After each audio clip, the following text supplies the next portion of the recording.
صلواتهم خاشعون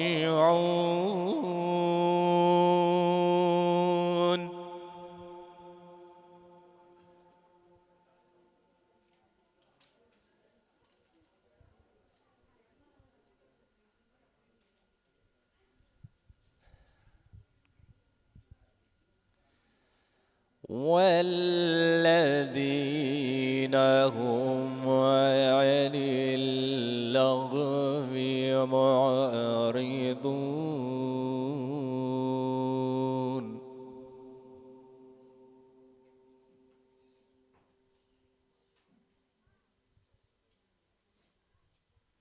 والذين هم للزكاة فاعلون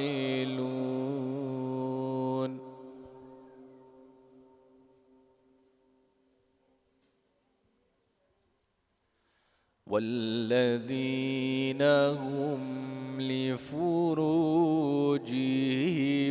حافظون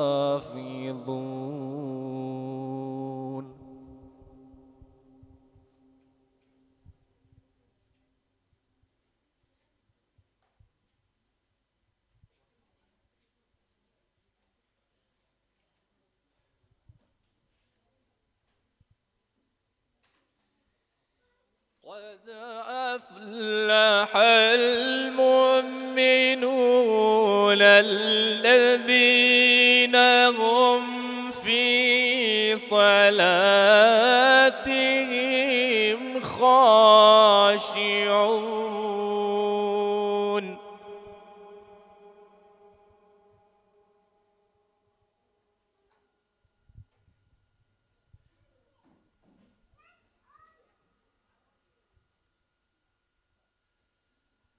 والذين هم عن اللغو معرضون والذين هم للزكاة فاعلون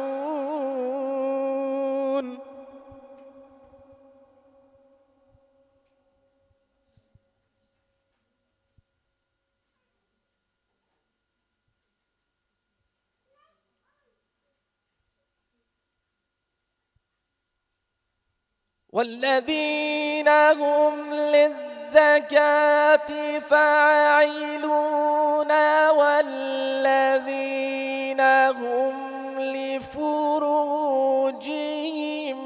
حافظون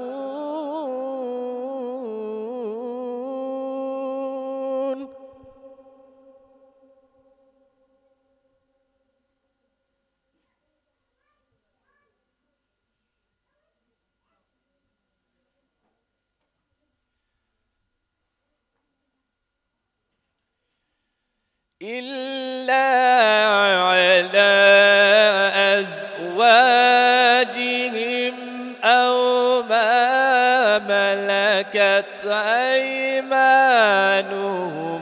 فإنهم غير ملومين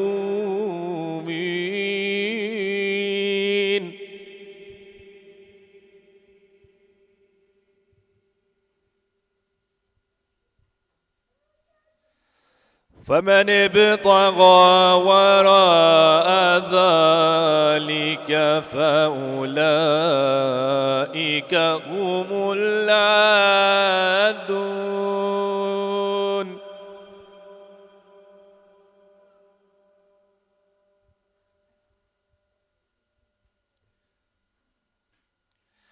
والذين هم لأماناتهم وعهدهم راعون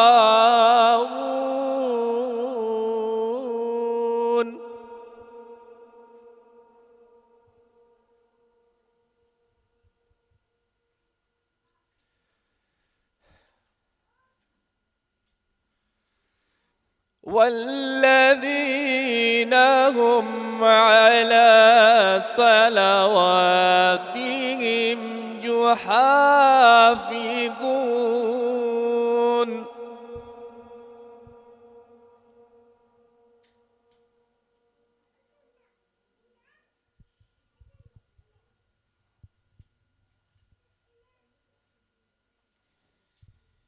أولئك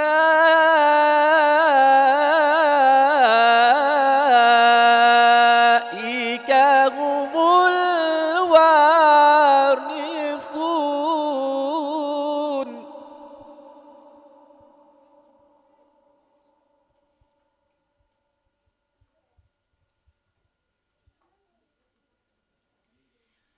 الذين يرثون الفردوس هم فيها خالدون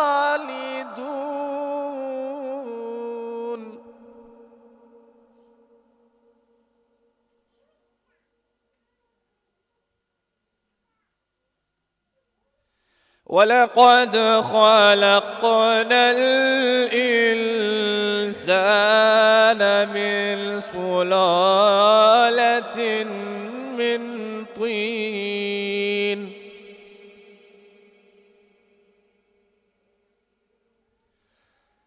ثم جعلناه نطفة في قرار مكين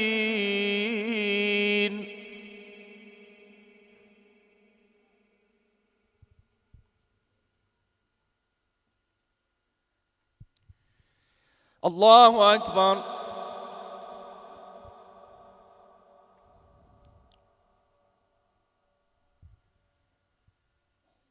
بسم الله الرحمن الرحيم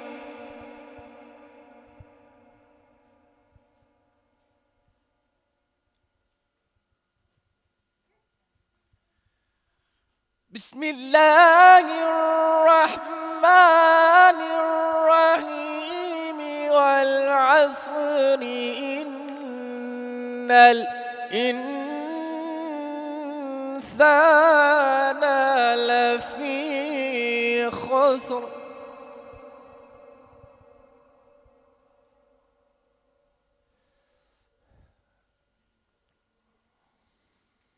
إلا الذين آمنوا وعملوا الصالحات وتواصوا بالحق وتواصوا بالصبر صدق الله العلي العظيم.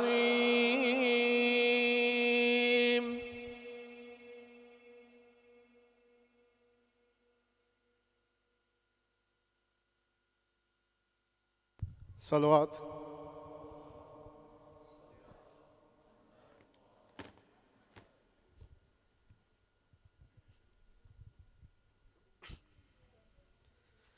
In the name of Allah, the most beneficent, the most merciful. All praise is due to Allah, whose worth cannot be described by speakers, whose bounties cannot be counted by calculators, and whose claim to obedience cannot be satisfied by those who attempt to do so, whom the height of intellectual courage cannot appreciate, and the divings of understandings cannot reach. He for whose description no limit has been laid down. No eulogy exists, no time is ordained, and no duration is fixed. He brought forth creation through his omnipotence, dispersed winds through his compassion, and made firm the shaking earth with rocks. My condolences to you all on the tragedy and martyrdom of Imam Hussein alayhi salam. Welcome to the 5th installment of our Muharram Youth Foundation Muharram Majalis. We hope our efforts and azar are accepted by the Imam. And we pray for the continuous opportunity to serve the Imam and help to continue his remembrance and that of the Ahlul Bayt. Salawat.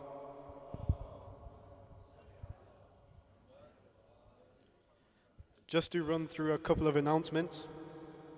From tomorrow, inshallah, we will have a Taboot Majlis. For those who are not familiar with the word Taboot, Taboot is a symbolic tradition which are associated with and represents personalities from the family of Imam Hussein who were martyred on the day of Ashura. So tomorrow we will start with the cradle of Hazrat Aliun al-Asghar. Monday we will have the Taboot of Hazrat Qasim. And Tuesday we will have the alam or the flag of Hazrat Abbas alayhi salam. And Wednesday we will have the coffin of Hazrat Aliun al-Akbar. Salawat.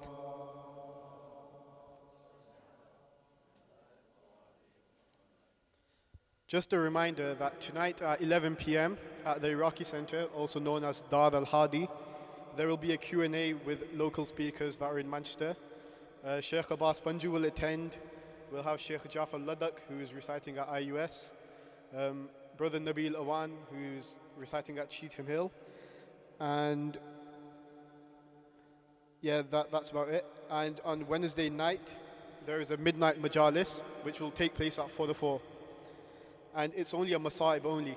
So we'll have Sheikh Panju again, Sheikh Jafar Ladakh, Sheikh Nabil Awan, and the reciters would be Amar al-Nasheed, Hayat Haydariyun, the guys that recite in the Manchester Islamic Institute, Mahdi Rizai, who we have tonight, Wafiq Abadi as well. Also, the day of Ashura, it will not take place here, it will be in 4:04. That will take place after Zohar. The further details will be circulated. Finally, Sham-e-Ghariba Majlis, which is the evening on the day of Ashura, that will be back here at Rushford Park. So on the day of Ashura, after Dhuhr, we'll be in 4:04, and for the Majlis in the afternoon, after 6 o'clock, it will be here. Salawat.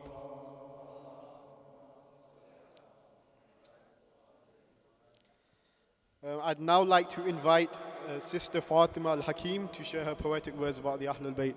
Salli ala Muhammad wa ali Muhammad.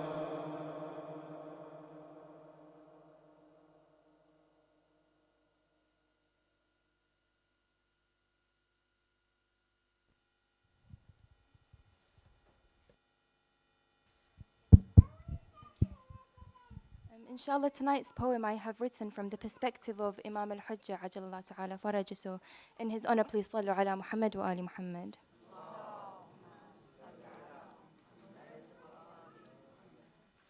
Each star led the way for the next until you all became my galaxy. Though buried below me, I look from below to the jewels resting in the skies above me. The moon himself led the way, engraved within his heart the name of my grandfather Ali. I am the last carrier of your names. I am the Mahdi. Alone like a shooting star I am though. It's you who left me, but I wait to soon reunite with you, O beloved family, if only. If only I was with Auntie Zainab as on the hill she stood alone. If only I could have been her support when broke her backbone. If only I was there to hold her as she'd shake at the sight of Abbas's body from the horse being thrown. If only I could reassure her as she ran from the flame-filled tent, so Zainab, soon here will be for you a throne, oh auntie, you are not alone, if only. If only I could have held Ruqayya's hands as she looked down at the footsteps her father left within the sands as he bid her farewell, alas, as she prayed the horse wouldn't leave so fast. If only I could have gone so that he could have stayed. If only in these times of distress for the lonely I could have been shade. If only. If only I could have been sacrificed with Muslim and Habib, and with theirs for Hussein my blood bleed, and reply to his final plea, is there anyone to support me? When he only heard the response of the silent desert plains. If only I could have been there to lessen his pains. If only. But it's not too late. If only my ummah does wake, so that conform my 313 and reply to Hussein's final plea of, is there anyone to support me, and say, yes, so master of us, there are many. There are many who support by helping an orphan like Ruqayya, the daughter of Hussein. Like Rabab helps soothe the grieving mother's pain. Like Lubaba, a widow whose grief none could tame. To die for Hussein, you don't necessarily need to be slain. Kill off the bad deeds keeping you from him, each sin keeping you far away. Sacrifice in his way. by in the memory of the thirsty children of Karbala, quench the thirst of the poor, and my people when in the majalis let your tears pour for, I see them, I hear them when they cry out my name, when they say, where is the one to take back the right of Hussein, the right of Ali al-Akbar, of Ali al-Asghar? They cry out, what was their crime to avenge their death? Where is the guardian of time? I hear them, but I wait.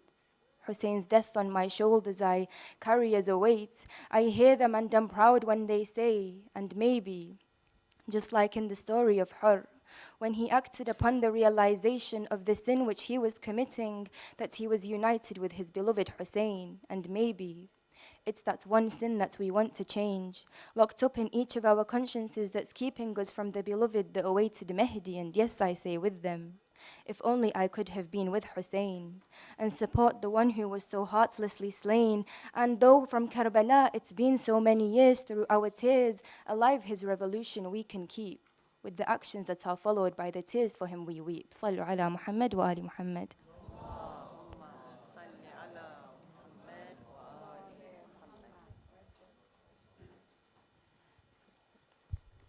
Thank you, sister. Now I'd like to invite Sister Sadia Jafari to also share her poetic words. Salawat ala Muhammad wa ali Muhammad.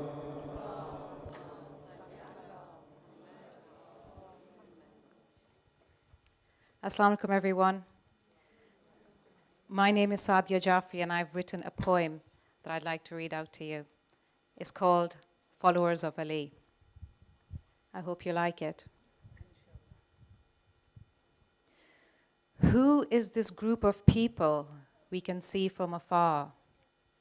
Some are holding taboot, some are alamdar. They walk down the roads, they walk through bazaars. They are all wearing black. Wonder who they are. So they come to us and ask us, who are we?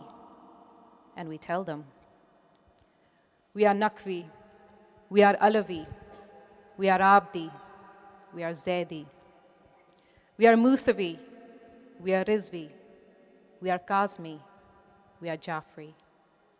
And when one of us stands up to say Nara Haidari,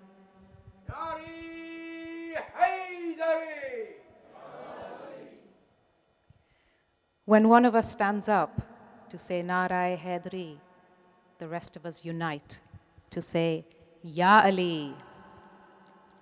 We are a community as strong as can be, lovers of Ahlul Bayt, followers of Ali. We give nazar and niyaz when God hears our plea. We invite people over. We give food away for free. When we drink a glass of water, we think of Hussein ibn Ali. And when we rise from a fall, we say, Ya Ali. We have our own identity. Our tasbih might be made of khake shifa. In our janamaz, you might find a sijdagah. In Muharram, we will talk about the son of Ali Murtaza, the family of our Rasulullah. In Muharram, we will talk about Karbala. Karbala was a battle where not many survived. Karbala is a story that we will keep alive. Karbala is where our Prophet's family died, a family of little children. Their food and water was denied. It's where Zainab stood up for what was right and became an example for all women worldwide.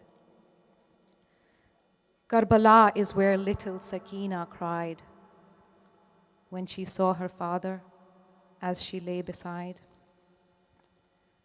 Karbala is about Abbas and how his alam swayed from side to side. It's about digging your own family's graves, some just a few inches wide. Karbala is about our Hussein and the way he died, covered in arrows as he fell by Zuljanah's side. This was our Prophet's grandson, raised with so much pride and killed with so much brutality, it makes us hurt inside. Because the thing is that we have this love for Ahlul Bayt that is hard to explain. And when someone mentions Karbala, it gets hard to contain because we feel their pain and our tears fall down like rain and our hands reach our chest as we say, Ya Hussein, Ya Hussein. We all dress in black. Our clothes will be plain. We talk about the Shaheed, how they suffered so much pain. The blood of 72 people will never go in vain because we'll talk about each one of them again and again. 72 people died in this land far away. Even the sky changed to shades of red and gray. And down on the land, dead bodies lay, with no one to bury them, no one to pray. And then came this group of people who to this day will remember those lives in their own unique way. Some pray, some cry, some make food just to give away. And that group is us. And forever we will stay. Thank you.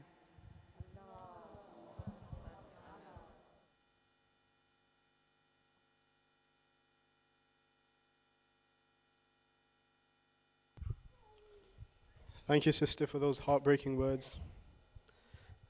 Just to reiterate, Sunday night we will have the Jula, or the cradle of Hazrat Aliun al-Asghar.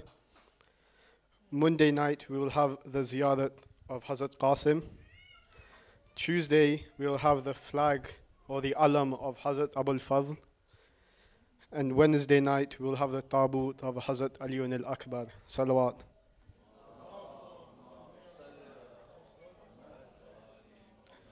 I'd now like to invite Brother Raza Abbas Rizvi on the stage to share his grievous words to the Ahlul Bayt. Salawat.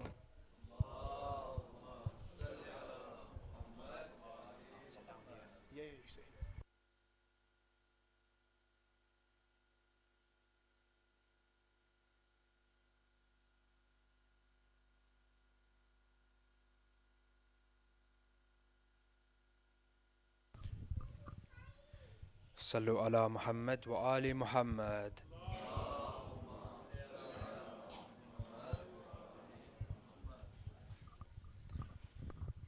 حسين الغريب الغريب الحسين حسين الشهيد الشهيد Hussein.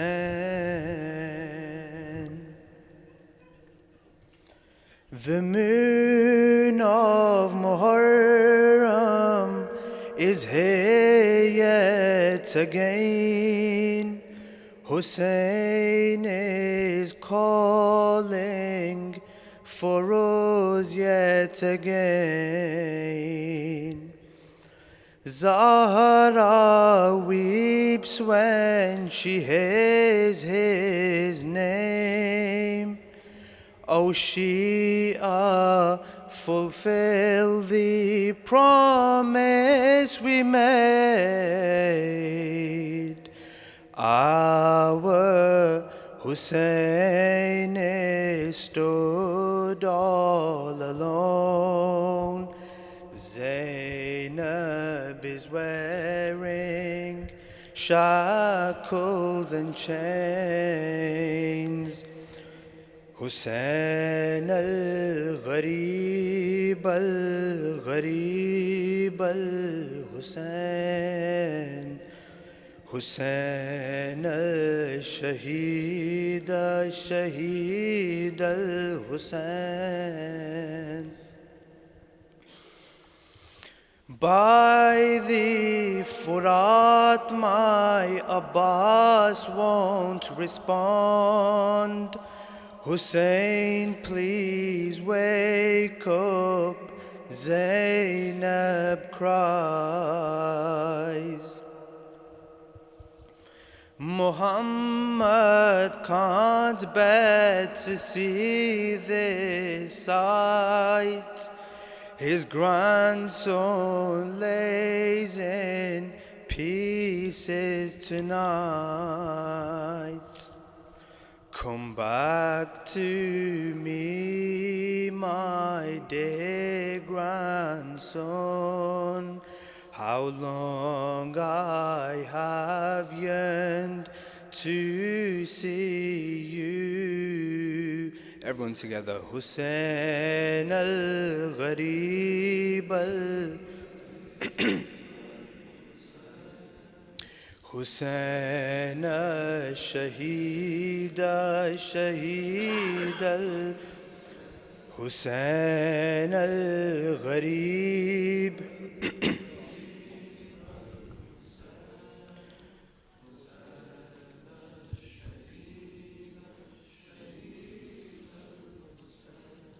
The tents are burning, the sky is black.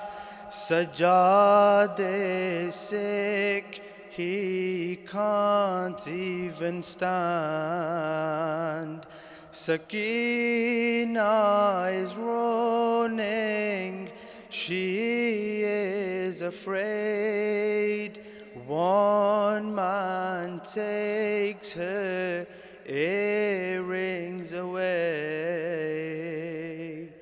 Where is my father? I miss his chest. Without it I'm unable to rest.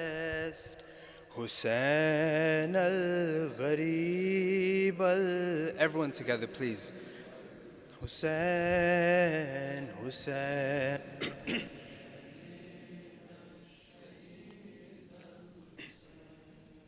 Hussein al-Gharib al-Gharib al-Hussein.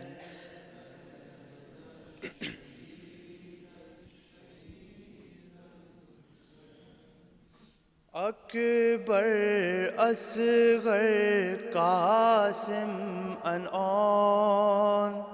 Please don't leave your family alone. Who will protect them after you're gone?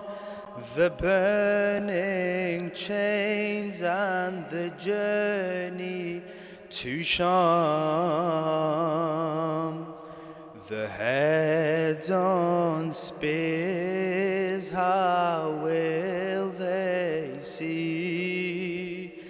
They will scream, they'll lament, they'll weep. Hussein al-Gharib al-Gharib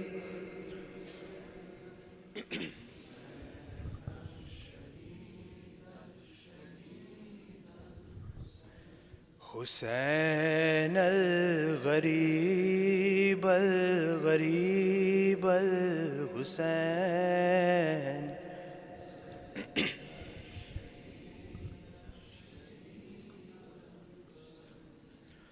Living now is so difficult.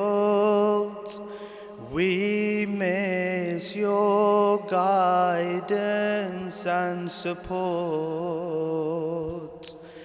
But you are Hussein, you will live on. You are victorious.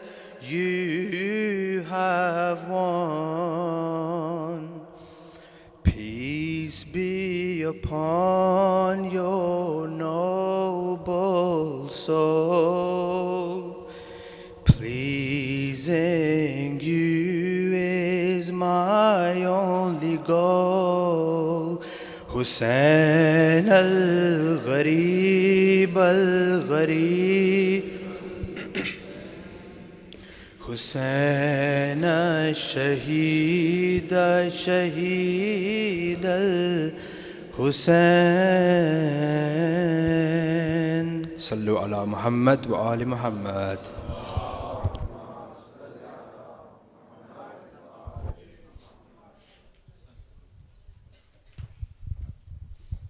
Thank you very much, Brother Raza. Before we proceed any further, can all the guys please stand up and move as far forward as possible? There are people standing outside, I believe. And if need be, you guys can move onto the stage, because yesterday people were stood outside. So if it gets too packed, then use the stage. Salawat.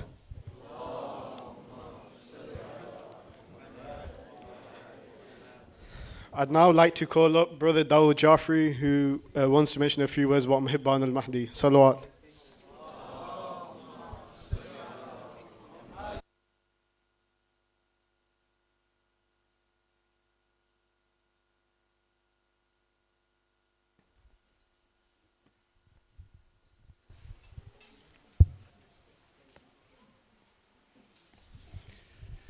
Bismillah ar-Rahman ar-Rahim. Assalamu alaikum, everyone. First and foremost, I'd like to offer my condolences to each and every one of you, and foremost to Imam al-Mahdi salawatu wa salamu alayhi on the martyrdom of Imam al-Hussein.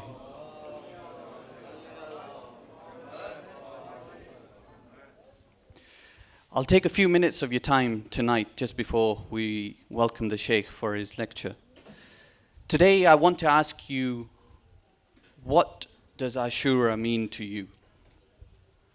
Each and every single one of you will have your own unique response.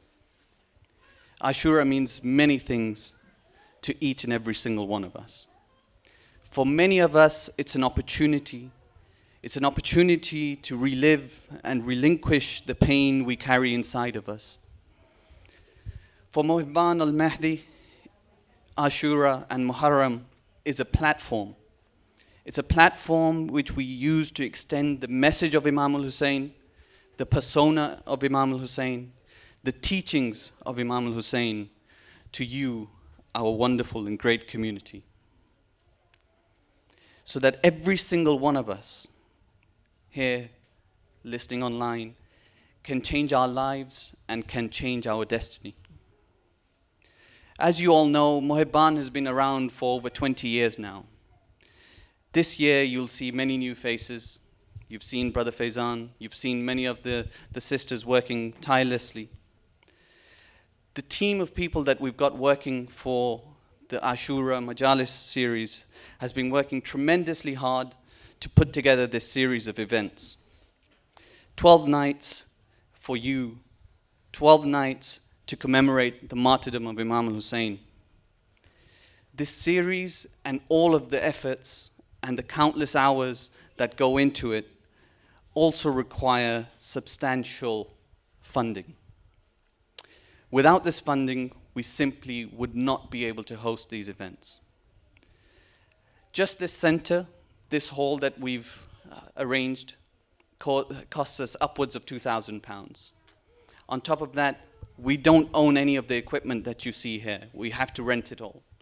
So each and every single thing you see is an expense that we have to try and cover. And I know throughout the past few nights, many of you have stepped up and made one-off donations and done whatever you can to really help us run this series of events. Today, what I really want you to do is, at the back, we have a donation stall. At the donation stall, we have one standing order form for every single person that is here attending these majalis today. If you can donate as little as £1, £2, or £3 a month, that will go a very, very long way for us. There's over 200 people in this hall today. £2 a month is not a lot. We really would appreciate anything that you can give on a monthly basis. If you can't donate on a monthly basis, we have volunteers at the back of the room, outside, at the doors, that you can always approach and make one-off donations. Not just that, at the same time, as you see, a lot of work really goes into arranging these events, into managing these events, and that is something that you can also be involved in. There's a lot of families here today. There's a lot of people that would like to take part in arranging these type of majalis. It's not just Muharram that we cater for. We cater for Muharram, we cater for Fatimiyya, we cater for Arba'een, we cater for Ramadan, and most other events throughout the year. If you want to take part, whether by donating your time or by helping us run those events through donating on a monthly basis, please, please, I do urge you to pick up one of these standing order forms. Ideally, we'd like you to fill it in today and hand it to one of the volunteers. If not today, you're more than welcome to take it home and bring it back tomorrow or the day after, and we will be more than happy to receive your donation. I know over the last few days, you've had many of these announcements, but I'm here to plead with you, to urge you to really dig deep in any way that you really can, so that we can continue to do the work that we're doing. Salawat.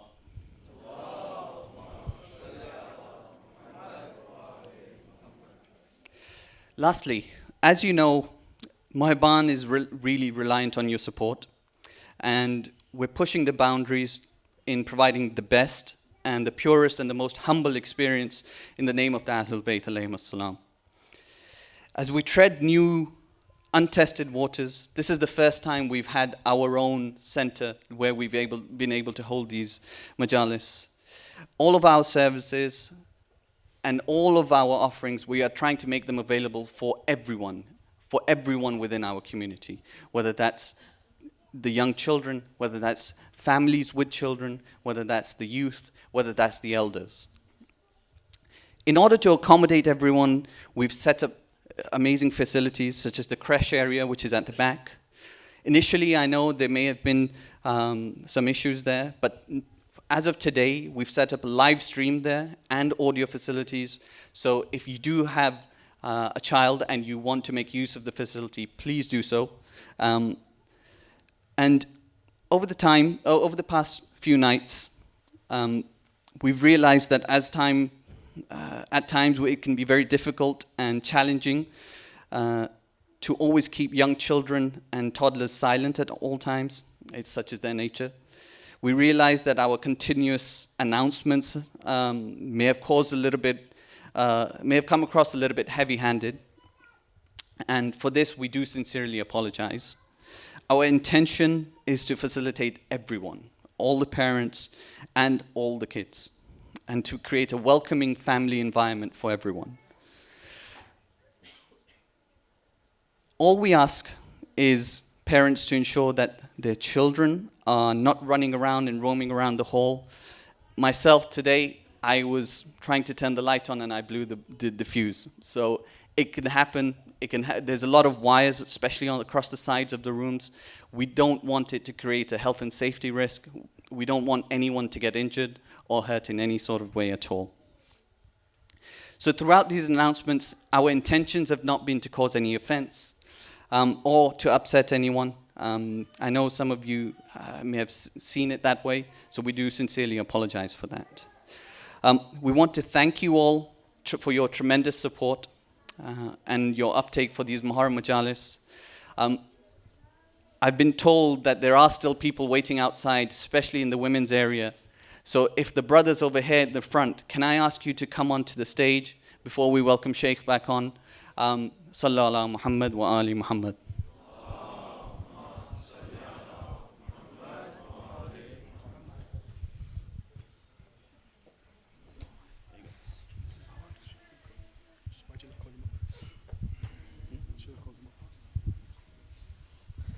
Salawat.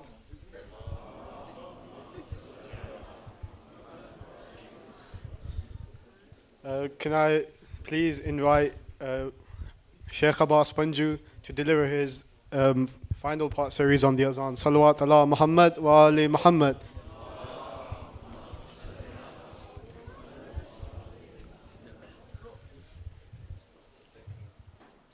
Can we get a few more brothers to move on to the stage, please? Yeah. We got people standing outside, so please can a few more brothers move to the stage? Salawat.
صلوا على محمد وآل محمد صلوات.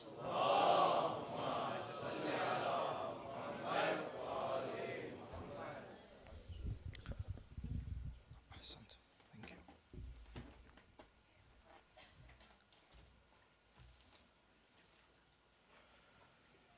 Assalamu alaikum wa rahmatullahi wa barakatuh. Today's majlis has been kindly sponsored by Al-Hajj Kadhim Ali Shan and family, and the request is if we may all recite in honor of their marhumin and marhumat, and in honor of all the marhumin and marhumat who have lost their lives or who have passed to the other world while being on the love of Ahlul Bayt, if we can honor them with Surah Al-Mubarakat Al-Fatiha.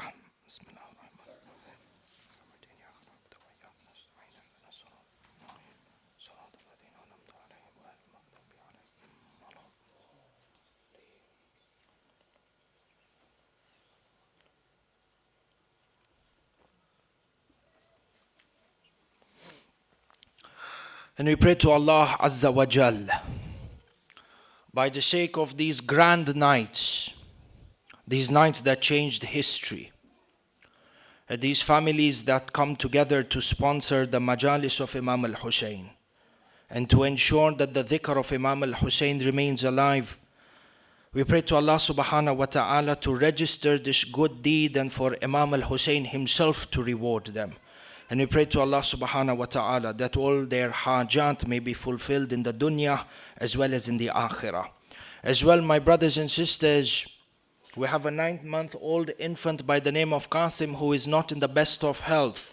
For his quick recovery and the recovery of all mu'mineen and mu'minat who are not in the best of health, if we can raise our hands in dua 5 times and recite Amma Yujibu. Allahumma salli ala Muhammadin wa ali Muhammad. Bismillahir Rahmanir Rahim. عما يجيب المضطر إذا دعاه ويكشف السوء عما يجيب المضطر إذا دعاه ويكشف السوء عما يجيب المضطر إذا دعاه ويكشف السوء عما يجيب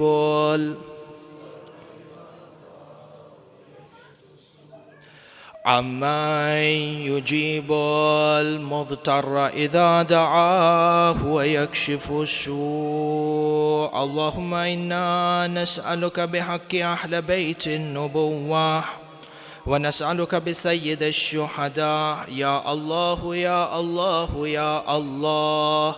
Mu'mineen and mu'minat who are not in the best of health, Ya Allah, you grant them shafa'ah. Mu'mineen and mu'minat who have come here to honor Imam al-Hussein and who have hajat, Ya Allah, do not let anybody leave this majlis al-mubarakah until and unless you have fulfilled their hajat by the sake of Sayyid al-Shuhada, Ya Allah. إن الله وملائكته يصلون على النبي يا أيها الذين آمنوا صلوا عليه وسلموا تسليما.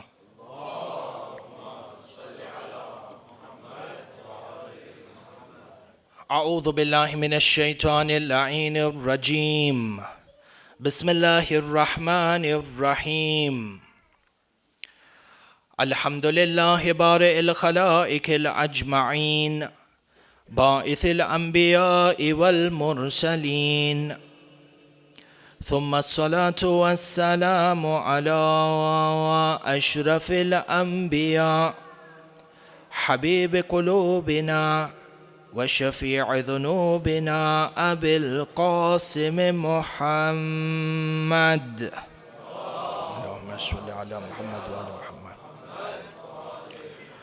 ثم الصلاة والسلام على أهل بيته الطيبين الطاهرين المعصومين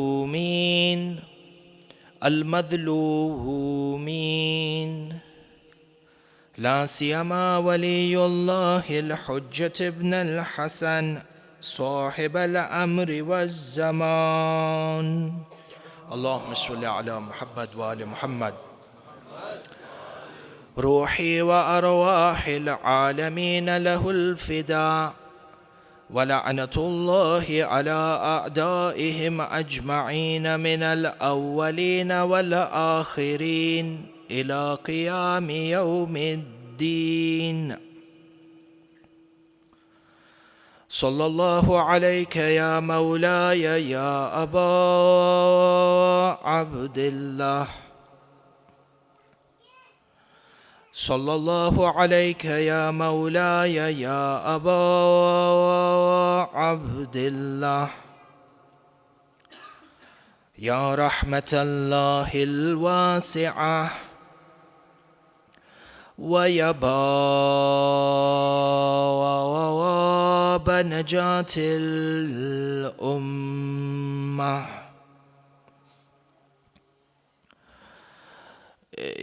يا غريب الغرباء،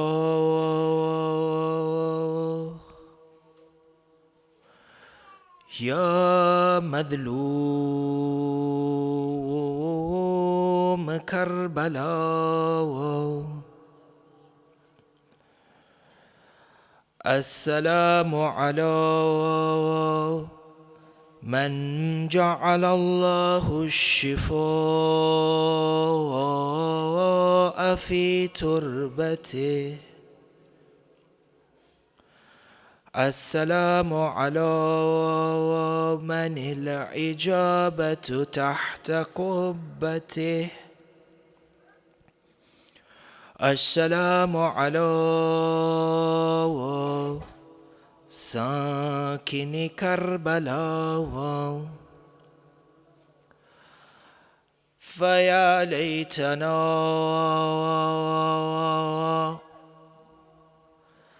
ثم يا ليتنا كنا معكم سادتي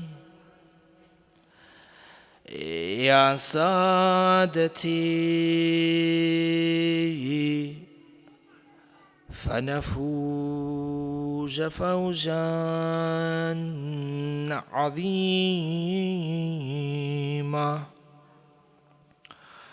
أما بعد، قال الله تعالى في محكم كتابه الحكيم: بسم الله الرحمن الرحيم. يا أيها الذين آمنوا أطيعوا الله وأطيعوا الرسول وأولي الأمر منكم صدق الله العلي العظيم وآمنا به. زينوا مجالسكم بذكر محمد وآل محمد.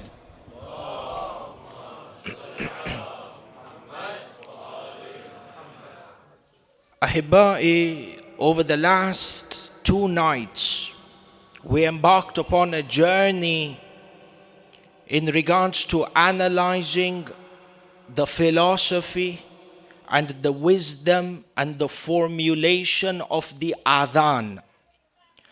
And the factor that triggered this bahath and that triggered this research to present on these days of Muharram and these days of Ashura, you have one of the fundamental principles and the reason behind Imam al-Husayn's revolution. Why he came out ready to sacrifice himself and his family in the plains of Karbala. You find in Medina, he says to his brother Muhammad ibn Hanafiya, وَإِنَّمَا خَرَجْتُ لِطَلَبِ الْإِصْلَاحِ فِي أُمَّةِ جَدِّ رَسُولِ اللَّهِ. He goes on to say that I have come out in order to reform the nation of my grandfather and to do amra bil ma'ruf and nahi anil munkar, enjoin good and forbid evil. And I want to walk and establish the path of my grandfather and the path of my father, Amirul Mu'mineen Ali ibn Abi Talib. Allahumma salli ala Muhammad wa ala Muhammad. For you find over here that one of the goals of Imam al-Husayn to come out on the day of Ashura and in the plains of Karbala is to ensure that the Ummah comes back to the seerah and the teachings of Amirul Mu'mineen. And in essence, Imam al-Husayn is a shaheed of the wilayah of Amirul Mu'mineen. This is something which is in his manifesto and in the mission statement, if you can say, from the time that he leaves Medina. Having said this, what triggered our bahath, as we mentioned yesterday and the night before, that there are claims of certain so-called Shia reformists who are of the opinion that the third shahada, the shahada thalitha in the adhan is a bid'ah, and it needs to be stopped within our centers. And their proof is that this shahada, or their claim is that this shahada thalitha, yani Aliyun Waliyullah in the adhan, has no place. There is no hadith and was never practiced during the times of the imams. And there are some of them who even go forward and say that the declaration of Aliyun Waliyullah within the Adhan only began a few hundred years ago, and this was during the time of the Safavid dynasty. فإحنا over the last 2 nights, we systematically and academically refuted this claim and refuted the calls of these so-called reformists that Aliyun Waliyullah is a bid'ah in the Adhan. And the quick recap so that there is a certain tartib and the flow of thought is continuous. In order to establish our proof, what we did is yesterday, we were able to establish from 2 verses of the Holy Quran that the 3 shahadas, Ashhadu an la ilaha illallah, and Ashhadu anna Muhammadan Rasulullah, and Ashhadu anna Aliyan Waliyullah, these 3 concepts in terms of the concept of Tawheed, Nabuwa and Imama are inseparable within the Quran. And we mentioned the 2 verses of the Quran that talk about the establishment of authority and establishing a vertical hierarchy, chain of command. These 3 entities are inseparable. We looked at 2 verses of the Quran yesterday. And hence, our first conclusion was that the Shahada Thalitha in Adhan, Aliyun Waliyullah, cannot be a bid'ah, cannot be an innovation, because it is in line with the teachings of the Quran, number 1. And then number 2, we went forward and we looked at a number of hadith of Ahlul Bayt from the dalil am, general proof, a number of hadith not related to the adhan, but hadith in general that speak about the inseparability of these three concepts, Tawheed, Nabuwa and Imama. And we looked at two hadith from a number of hadith that are considered to be mutawatir. Mutawatir meaning that the level of authenticity in the terms that the number of times this hadith or these types of hadith have been mentioned is so common, is so widespread, such that it is not logical to assume that there is any doubt in the validity of that hadith. And we picked up two hadith from these. We picked up the hadith of the shahada, three shahadas of Tawheed, Nabuwa and Imama. Ashhadu an la ilaha illallah, ashhadu anna Muhammadan Rasulullah, and ashhadu anna Aliyan Waliullah on the door of Jannah. And then we looked at another hadith that talks about ma'rifah. When the Ma'soom Imam was asked what is ma'rifah of Allah, straight away he connected ma'rifah of Allah with Nabuwa and with Imama.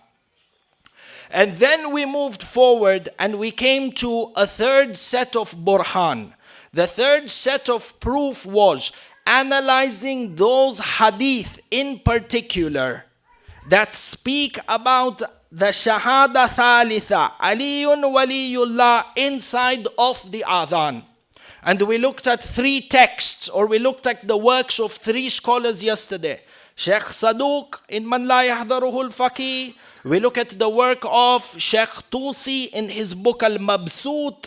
And then we looked at the Risala Al-Mabbarikiyah of Sayyid Murtada Alamul Huda, student of Sheikh Mufid and brother of Sayyid Radi, author of Nahjul Balagha.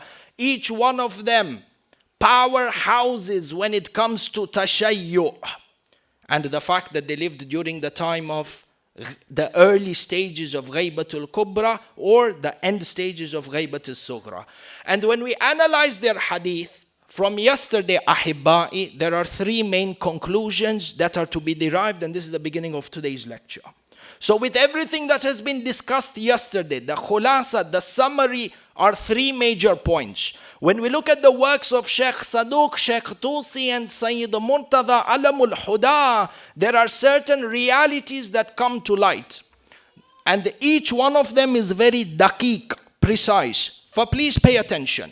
Number one, we are able to prove from the works of these three scholars the fact that Aliyun Waliyullah, the Shahada Thalitha, was recited from the mimbars in Adhan during the time of Sheikh Saduq. And he lived at the time of the end of Ghaibatul Sughra and the beginning of Ghaibatul Kubra. This is what we discovered yesterday from the text Man La Yahdaruhu al-Faqih, because he said during the time there is the group of people who say Aliyun Waliyullah Haqqa, and we looked at the three different sigas or formulations of Aliyun Waliyullah, which shows us that Aliyun Waliyullah was recited from those times.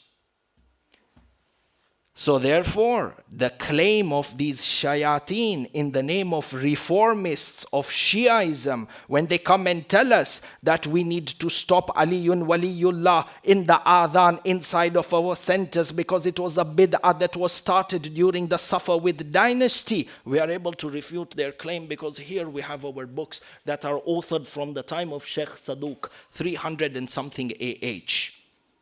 Therefore, this invalidates the claim. But it also shows us something very important, Ahibba'i.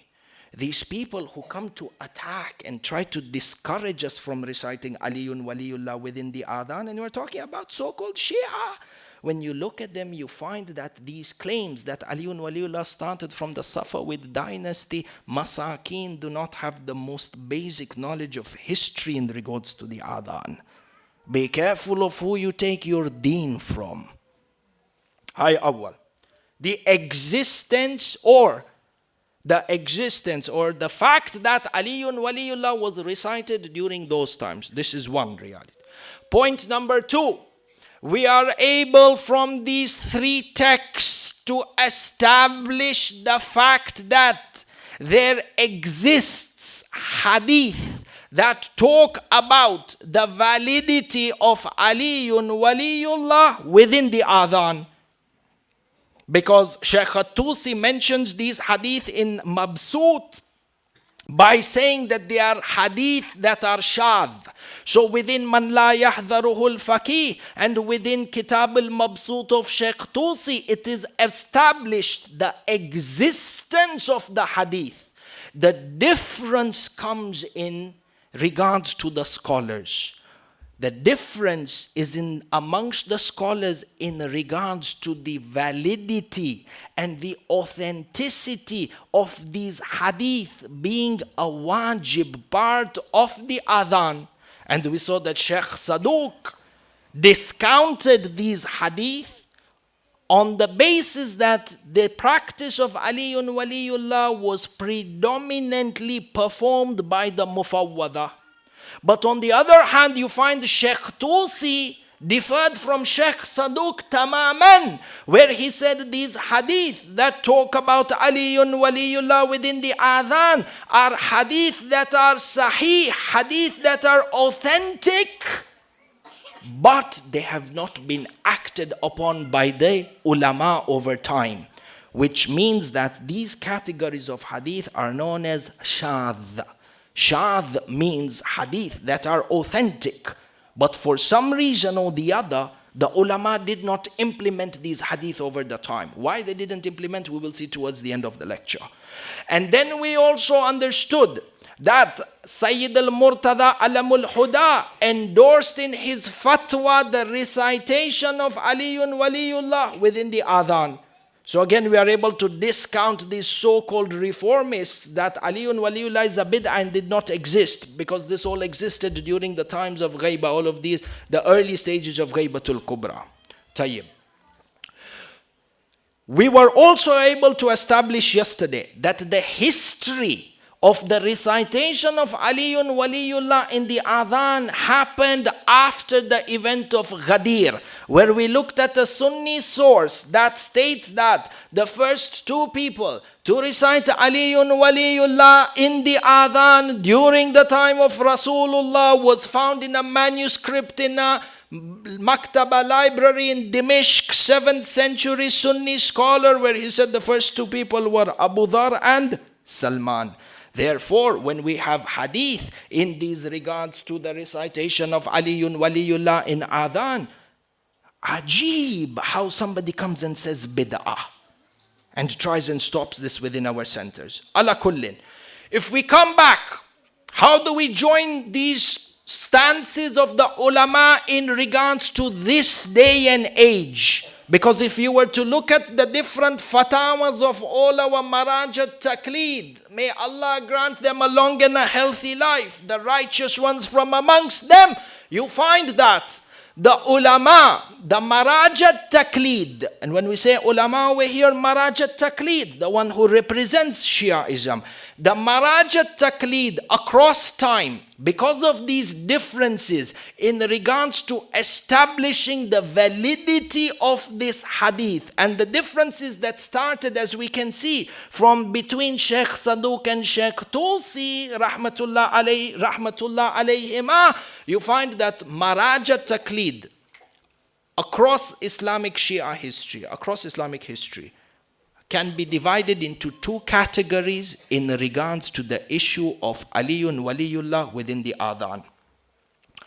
There is one category of Maraja who assert that Aliyun Waliyullah is a wajib part of the Adhan. We have this group of Maraja. And therefore, Bain al-Qawsayn, between brackets, it becomes important for us that when you see people who come to propagate that Aliyun Waliyullah is a necessary part of the Adhan, do not accuse them of being heretics. Do not accuse them of being extremists. Do not accuse them of ghulu, because within our history and including contemporary Maraja today, we have this group of Maraja Taqleed who have established that Aliyun Waliyullah is a wajib part of the Adhan. This is one category. And then we have another category of maraja. And all of them are respected in their views because this is a matter of ijtihad in regards to the validity of how this hadith made its way into the adhan. But you have a second category of marajat taqlid who are of the opinion that Aliyun Waliyullah is not a part of the adhan. However, it is mustahab to recite Aliyun Waliyullah within the adhan. Jayyid. Now we have two categories of ulama. Marajat taqlid. And you find that many times this causes a lot of sensitivities within the mukallideen. In that a person is doing taqlid of a marja who says no, it's wajib and a part, and then you have taqlid of another marja, for example, who says no, it's not part of the adhan, but it's mustahab. And then you have people who come with this shak and waswasa. They tell you, yeah, see, Aliyun Waliyullah is not a part of the adhan, it's only mustahab. Why do you have to emphasize on a mustahab so much? You should emphasize on the wajibat, but not put that much emphasis on the mustahab. Then look at the waswasa of shaitan. Shaitan doesn't only take you to the nightclubs and to go and drink alcohol, ahibba'i. Shaitan sits within the mosques and around them, not around the members as in you, my respected brothers and sisters. Sallu ala Muhammad wa ala Muhammad.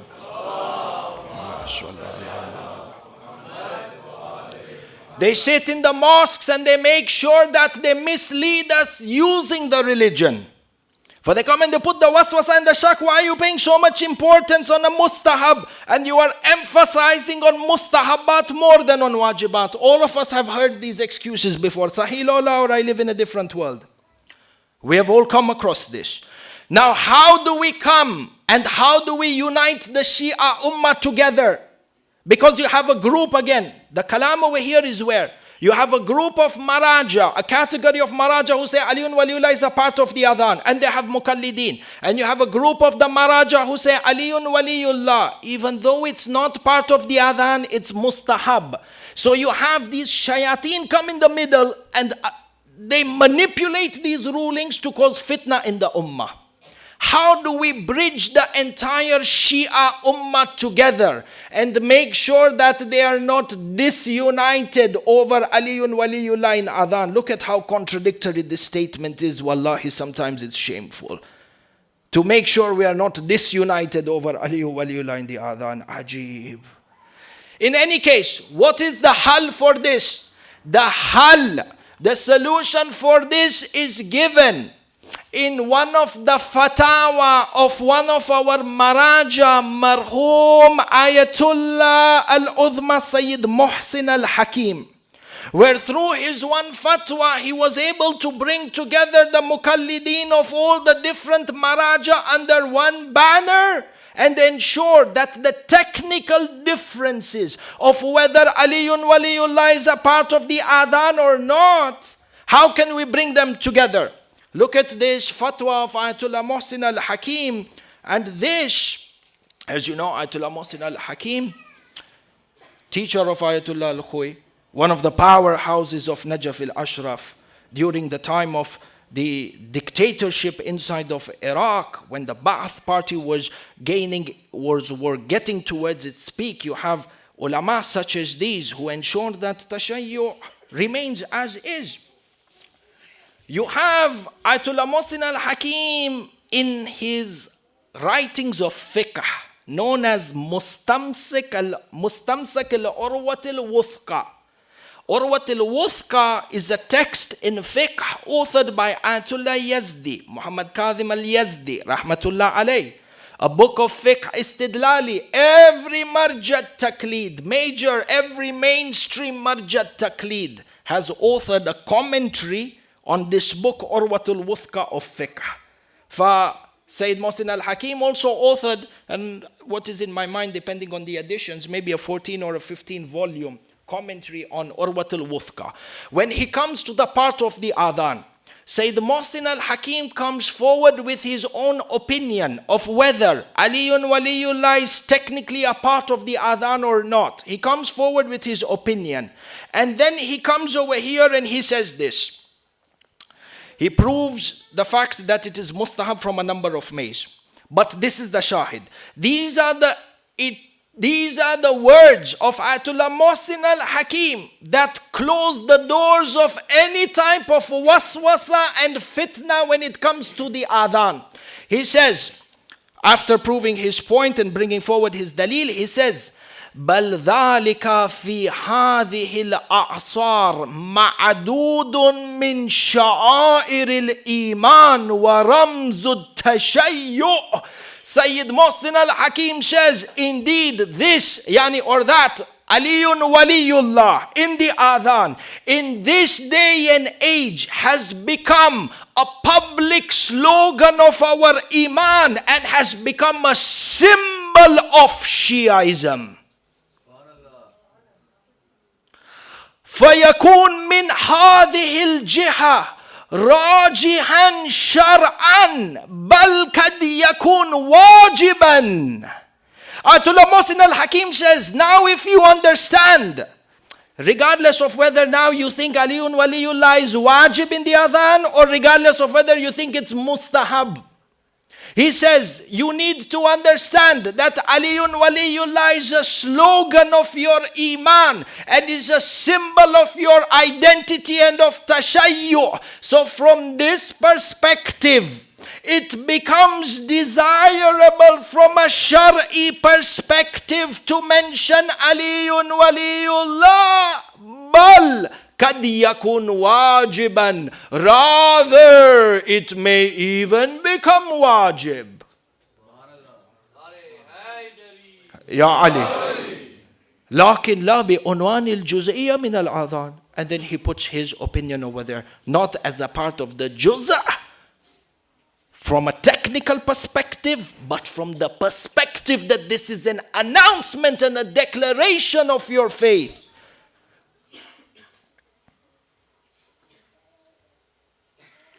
طيب.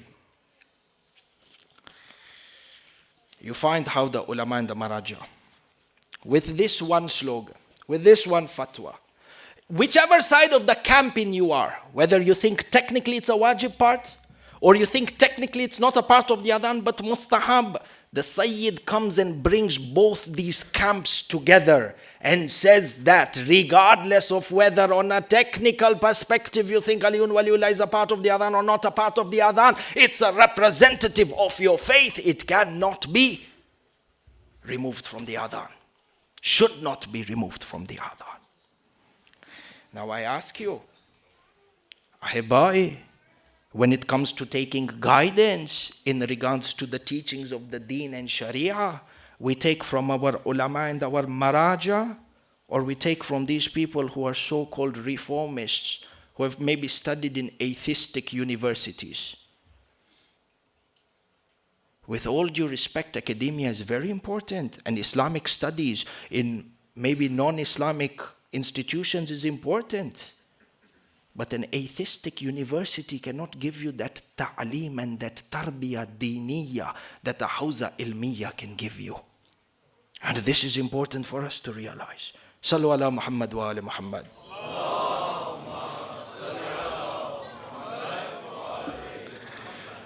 Tayyib. From here we move forward in our debate, in our discussion.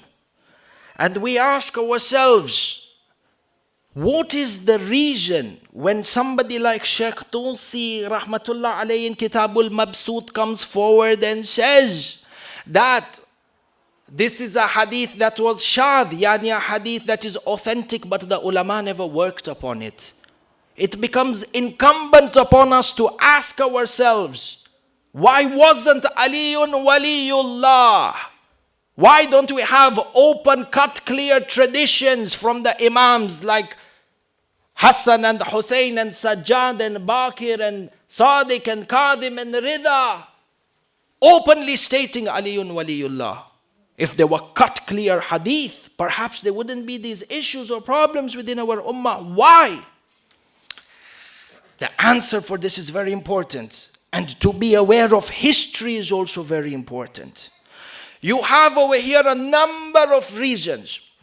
Number one, if you remember yesterday when we came across the hadith from the scholar of the Amma, when Abu Dhar and Salman al-Muhammadi recited Adhan after Ghadir and mentioned Aliyun Waliyullah, what happened?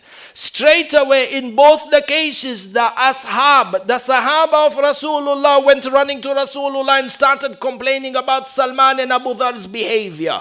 What did Rasulullah do? Rasulullah rebuked them. Meaning that during the lifetime of Rasulullah, there were those people who had sensitivities against Amirul Mu'mineen, and they had reservations against the dhikr of Amirul Mu'mineen inside of Adhan 3 times or 5 times a day. And this is because of their hatred and their jealousy towards Amirul Mu'mineen. These people of Quraysh were against the dhikr of Amirul Mu'mineen during the lifetime of Amirul Mu'mineen, because before or prior to their conversion to Islam, there was not a single household from Quraysh except that Amirul Mu'mineen had sent one of their family members to Nar Jahannam wa bi'sal masir, be it in the battle of Badr, Ohad, Khaybar, Khandaq or Hunayn. And therefore they had this hatred towards Amirul Mu'mineen. And they could not accept or digest the fact that this Ali, his name should be announced not only in Medina but in the entire Islamic Ummah until the day of judgment. This is one. Number two, we have ample evidence to prove that Aliyun Waliyullah was removed from the Adhan as soon as the martyrdom of the Holy Prophet took place. And one of the greatest proof of this is the fact that the wilayah of Amirul Mu'mineen in itself was taken away from him during the time of Saqifa. Therefore, if these people who took away these rights of Amirul Mu'mineen, if they left Aliyun Waliyullah, they would have been exposed, because Aliyun Waliyullah is that statement that the only and the rightful successor of the Holy Prophet is Ali alayhi salam, which means that if it was remained or it was left to be recited within the Adhan, it would expose the people of Saqifa and Bani Umayyah and Bani Abbas. So because they saw, Baba, through this Adhan we are going to become exposed. What did they do? They removed it from the Adhan. And this is not a far-fetched conclusion, because there are a number of hadith in history in regards to the fada'il of Amirul Mu'mineen that were changed, that were omitted and deleted. Rather, they were given to other people. The title of Farooq belonged to Amirul Mu'mineen. It was given to somebody else. The title of Siddiq belongs to Amirul Mu'mineen. It was given to somebody else. Rasulullah said, Hassan wal Hussein Sayyiday Shabab Ahlil Jannah. Hassan and Hussein are the masters of the youth of paradise. They couldn't digest this. They went and made hadith. Fulan and Fulan is the masters of the Buzurg, the elder people of Jannah. Why? If Hassan and Hussein are the masters of the youth, we are bigger. We are the elder. We are the masters of the elders. And ajib, if you go back to the hadith, there are no elders in Jannah. Everybody is a youth in Jannah. For which Jannah they are going to be the Sayyids of? Allahu A'lam. May we not be in that Jannah. Sallu ala Muhammad wa ala Muhammad.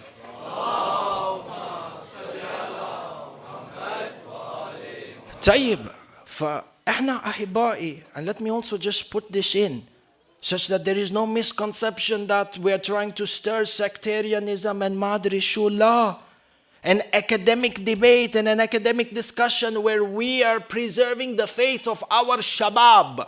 We are preserving the faith of our community members and building a nation of Shias that are strong in their wilayah of Amirul Mu'mineen, such that they may become from the Ansar and the Ashab of Imam al-Hujjah. They do not become like the people who abandoned the Muslim bin Aqil and abandoned the Imam al-Hussein. This is the goal. For in any case, you have Ibn Abil Hadid al-Mu'tazali, who is not a Shia, in his sharh, in his commentary of Nahjul Balagha, himself states that the amount of crimes that were performed by Muawiyah in regards to the fada'il of Amirul Mu'mineen. It was during the time of Muawiyah.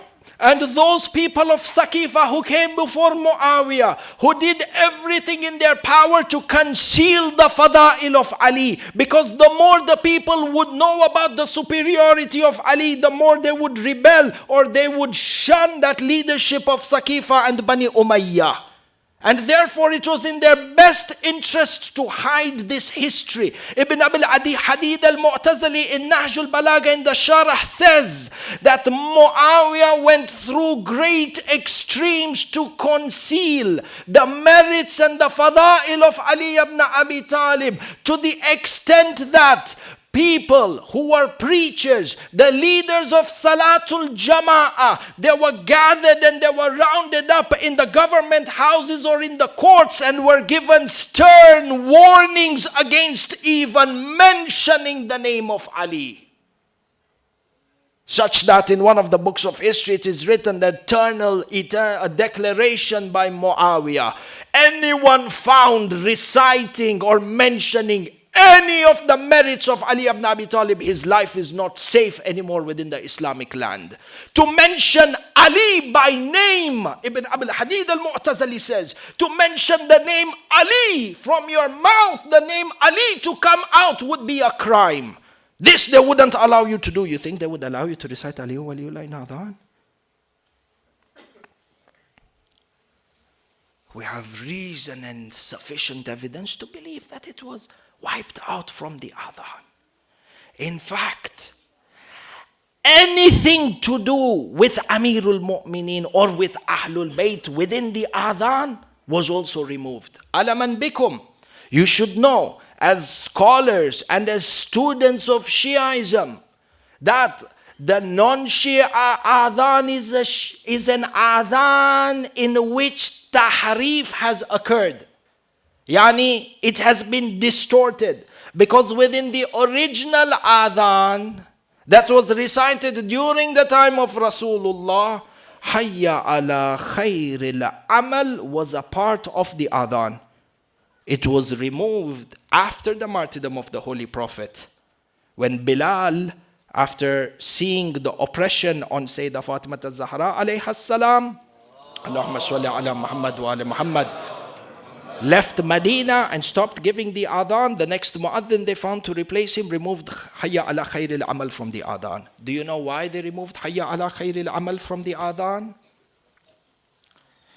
And this gives us another indication that the wilaya of Ahlul Bayt is an intrinsic part of the Adhan, be it directly through Aliyun Waliullah or indirectly through this narration.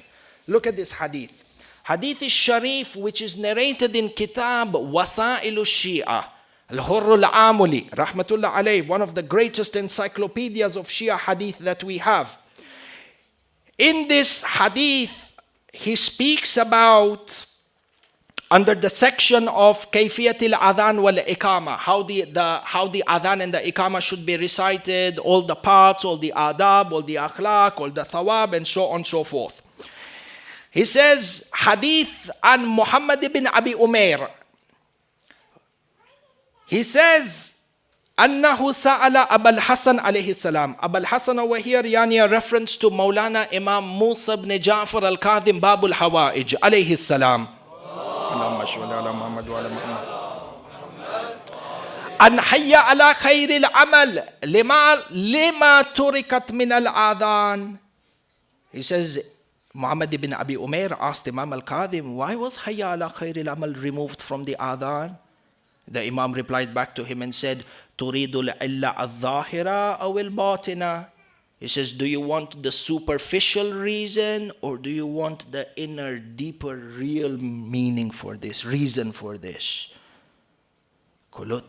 He says, Kult uriduhuma jami'an. He says, I want both these answers. This is knowledge, this is ilm. Faqal, alayhi salam, Imam al-Kadhim replies, Amma al-illa al-dhahira fali alla yada' nas al-jihad ittikalan ala salat. He says the superficial reason, the general justification for removing Hayya ala khairil amal, because when the culprits actually removed Hayya ala khairil amal, the people came to them and they said, the general public, they may have asked, why did you remove Hayya ala khairil amal? The government, or the reason, the mainstream narrative that was given to them was that by saying Hayya ala khairil amal, yani hasten towards good deeds, yani hasten towards salat, what may happen is that people may stop going for jihad. So when you say Hayya ala khairil amal, hasten towards the best of deeds, we don't want people to think that salat is the best of deeds. We want them to think jihad is the best of deeds. Because if we come and we recruit them for jihad, one of them might tell us, Baba, I don't want to go for jihad today, I'm reciting salat. And salat is Hayya ala khairil amal, is the best of deeds. So what happened? The government of Saqifa took an active decision to remove Hayya ala khairil amal and to propagate to the people that the jihad is the best, more better than salat. This is the superficial reason. Amma, what is the hidden reason as to why they removed Hayya ala khairil amal from the adhan? What does Imam al-Kadhim say? Wa ammal batina, the real reason, the hidden reason, which is the real reason that they don't say to anybody. فَإِنَّ خَيْرِ الْعَمَلِ الْوِلَايَةِ. He says, because the real meaning of khairul amal is wilaya of Ahlul Bayt. So when the muaddin says Hayya ala khairil amal, it means hasten towards the wilaya of Ali Muhammad alayhi salam.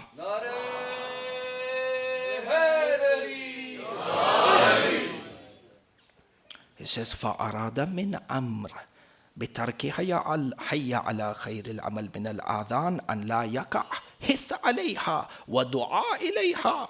Imam al-Kadhim says, so when they removed Hayya ala khairil amal, everybody knew during the time of Rasulullah that Hayya ala khairil amal means wilaya of Amir al-Mu'mineen and the Ali. So he said, we were scared, they were scared that this constant call during Adhan, inside of the Adhan, towards the wilaya of Ali Muhammad will take the legitimacy away from our governments.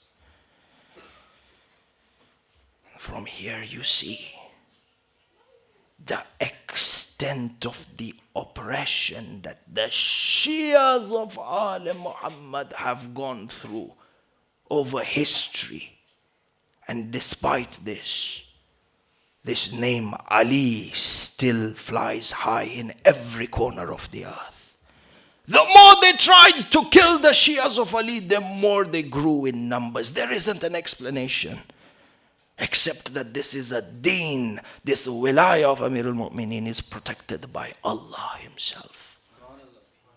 And the same thing with these are Majalis Husseini, Majalis Sayyid al-Shuhada. I do not take for granted the liberty, the freedom and the ease with which you come to these majalis. People have had to give their lives in order to ensure these majalis remain alive. People were persecuted, had to hide and migrate in order to protect Aliyun Waliullah in Adhan. Don't take it for granted. Sallu ala Muhammad wa ali Muhammad.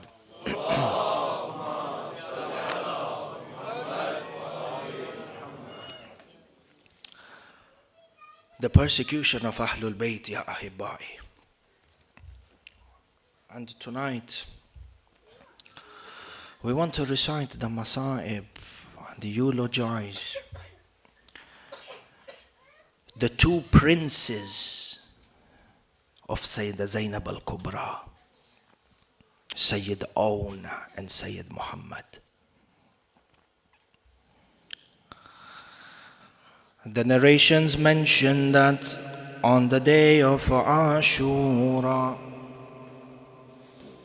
after having completed the Salatul Fajr in Jama'ah, Imam al-Hussein looked at his group of companions, 72 of them. He looked at them, 72 of them, and he arranged them in ranks. He gave the flag of the left wing to Habib ibn Madahir and the flag of the right wing to Zuhair ibn al-Qain. He gave the center flag and the commander of the army the position to Abul Fadl al-Abbas. The Bani Hashim were the center flank of the army, and on the right and the left the remainder of the companions. Having delivered his khutbah and having performed the miracle, the people of Umar ibn Sa'ad were insistent to spill the blood of Ali Muhammad. Ya Allah, as the sun began to rise across the horizons and began to spread its rays over the land of Karbala, the essential and the eternal battle between Haqq and Batil unfold between the people. The forces of evil struck the forces of Haqq with all their effort and with all their energy, sometimes retreating, sometimes getting close to the tents. All this time, the companions of Imam al-Hussein fought in a manner that was exceptional. Each and every one of them started to become shaheed one after one. After Salatul Dhuhr, the fighting continued between the Hussein, regrouped and recollected the remainder of his army within the tents, within the khaymaga. He looked around and he sees a number of his companions, their dead bodies scattered on the plains of Karbala. No more Habib, no more Burair, no more Zuhair. Where are you, Ya Joan? All of the companions, their bodies lie on the plains of Karbala. This one is without a head. That one, his limb is severed. That one, his leg is severed. Imam al-Hussein sees dead bodies around him. In the group, he looks in the tents, he looks around. He sees that he is surrounded by the youth of Bani Hashim. Allah! Imam al-Hussein looks at the shining faces, the innocent faces of this youth who are surrounding him, and in the back he sees Abul Fadl. Abul Fadl al-Abbas comes to him and says, "Oh my master, these are my brothers and my nephews and your children. I cannot bear to see these children who are born in front of me to die in front of me. Oh my master Hussein, give me permission to go into the battlefield." Imam al-Hussein looks at Abul Fadl and he says to him, "Oh my brother Abbas, you are the backbone of this army. If you were to leave, there is no more army." Allah, Abbas, go back, your time has not yet come. The narrations mention at this time, the youth of Bani Hashim, they began to hug each other. They began to bid farewell to each other. We're not going to see each other again. And they all went and fell at the feet of Imam al-Hussein. The children of Muslim bin Aqil are asking for permission to go to the battlefield. The children of Zainab alayha salam are asking for permission. There is the son of Imam al-Hussein. There are his brothers and the brothers of al-Abbas. Each one of them are competing with each other. Who is the first one to go into the battlefield? All of them, somebody holding the hand of Imam Hussein, somebody holding the leg of Imam al-Hussein. All of them, who does he give permission? This is choosing which one of your children or which one of your nephews do you want to see die first in front of you. Allah. The narrations mention that the Bani Hashim went into jihad. He gave them permission. Imam al-Hussein raised his hands towards the heavens and he said, "Ya Allah, these are the youth from Bani Hashim and the descendants of Rasul. Allah, you be their protector and you take vengeance against those who killed them on this land." The Bani Hashim started going out. Some of them, they went out in ones, other Bani Hashim in 2 and in 3. Most of the Maqatil are of the opinion that when the children of Aqil went out, right after that went the children of Sayyidah Zainab, Own and Muhammad. The narrations mentions that at this point Sayyidah Zainab al-Kubra called her two sons, Own and Muhammad, into the tent. The two children came in. They sat down on the ground. Sayyidah Zainab looks at them and she says to them, my sons, Own and Muhammad, do you know why you have come with me to Karbala? Allah. The children look at each other, Own and Muhammad. They say, yes, O mother, we are here to defend the lives of our uncle Hussein. Sayyidah Zainab said to her children, O Own, O Muhammad, do not make me ashamed in front of Sayyidah Fatima al-Zahra.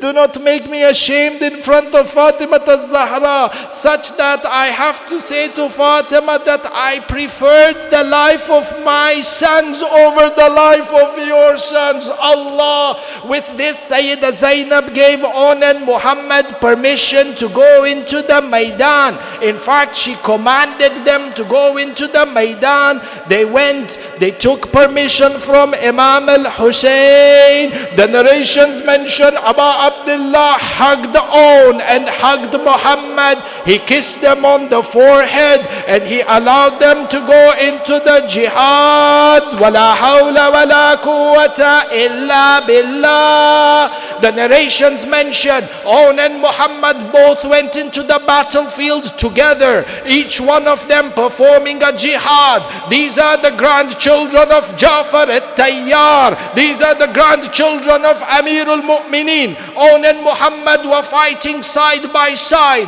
protecting each other, killing the enemies and sending them to Jahannam wa bi'sal masir. The narrations mention that Own began to recite a poem that I am the son of Ja'far al-Tayyar. I am the son of that person who flies in the heavens without any arms, and this is enough of a sharaf for me on the day of Akhirah. Muhammad began to recite a poem as well. He began to say, you are the people of evil, you are the people who have abandoned the Quran and the teachings of the Quran, and indeed you are people who have been blinded by your greed. The two children kept fighting. The narrations mention that Own killed 10 people and Muhammad was able to kill 23 people. These two children, Ahibba'i, when they went into the battlefield, they were fighting side by side. They would cover each other's backs. This one would kill from the right or defend from the right. That one would defend from the left. As they were moving together on the Maidan, the narrations mention that the enemies were not able to overcome them. These two children had gone so deep into the Maidan, the enemies decided to gather them from every direction and split the two sons from each other. As soon as this happened, at one point, Own found himself away from his brother. The narration mentions a man from Tamim came and struck Own on the head with a sword. Wa musibata. Allah, Allah. I don't know, Ya Shia, if you have the energy to listen to this, you have the strength to listen to this. Every shaheed in Karbala, when they were struck either with a sword or either with an arrow or a spear, when they fell down to the ground, they called out to Imam al-Hussein. But when Own fell to the ground, he didn't say anything. The strike on the head was so hard. The strike on the head was so hard. Muhammad's ruh left the...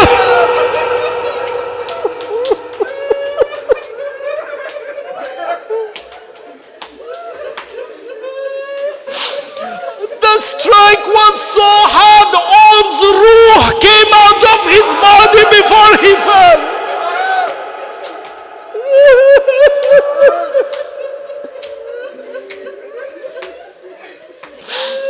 The narrations mention that Muhammad continues the jihad. He sees his brother own has fallen. Imam Sahib al-Zaman praises Muhammad. He says, Salam be on that Muhammad who protected his body, who protected his brother with his own body, which makes us understand that when the enemy started concentrating on own, Muhammad was defending his brother with his own body. Muhammad took arrows, Muhammad took spears to protect his brother own. In the end, the Maktal mentions that when it came to the Shahada of Muhammad, two enemies with two swords at the same time struck Muhammad.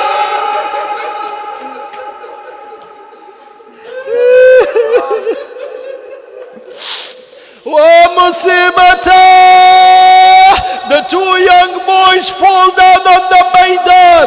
Imam al-Hussein asked the Bani Hashim, bring the body of these two boys back into the Khaymaga. When the bodies of On and Muhammad, Allah. And this is Pursa for Sayyida Zainab al-Kubra. The narrations mention that when the bodies of On and Muhammad were brought back into the Khaymaga, all the ladies came into the tent and began to cry. Rabab was crying, Kulthum was crying. Zainab was not to be seen. Zainab is not to be seen. They said, where is Zainab? One of the women goes into the tent. They see Zainab in sajdat shukr. This is that Zainab. When the body of Ali al-Akbar came, she threw herself on the body and said, Wa Aliyah. But On and Muhammad, she did sajda. They said, why? Zainab said, my sacrifice for Hussein.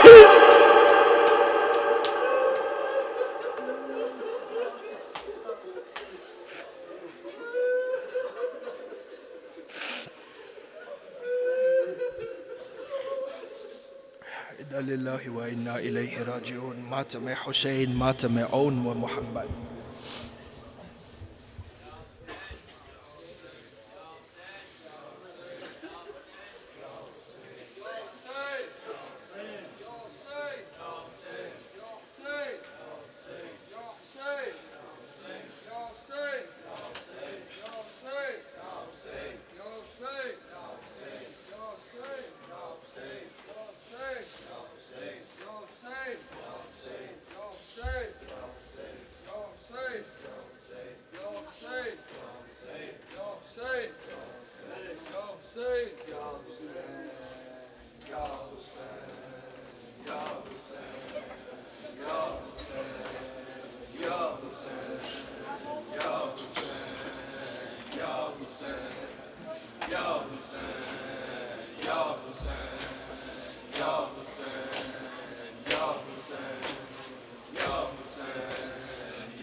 And Ya Hussein, Ya Hussein.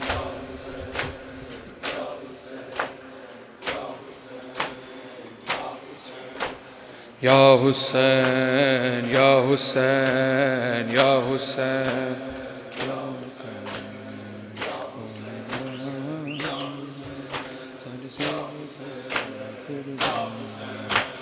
Ya Hussein, Ya Hussein, Ya Hussein, Ya Hussein, Ya Hussein, Ya Hussein, Ya Hussein, Ya Hussein, Ya Hussein, Ya Hussein.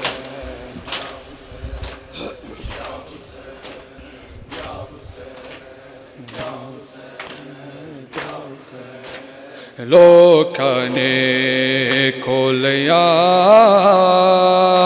ਸਾਡੇ ਸਿਰ ਤੋਂ ਪਾਕ ਰਿਦਾਵਾ ਲੋਕਾਂ ਨੇ ਖੋਲਿਆ ਸਾਡੇ ਸਿਰ ਤੋਂ ਪਾਕ ਰਿਦਾਵਾ ਹਾਏ ਲੋਕਾਂ ਨੇ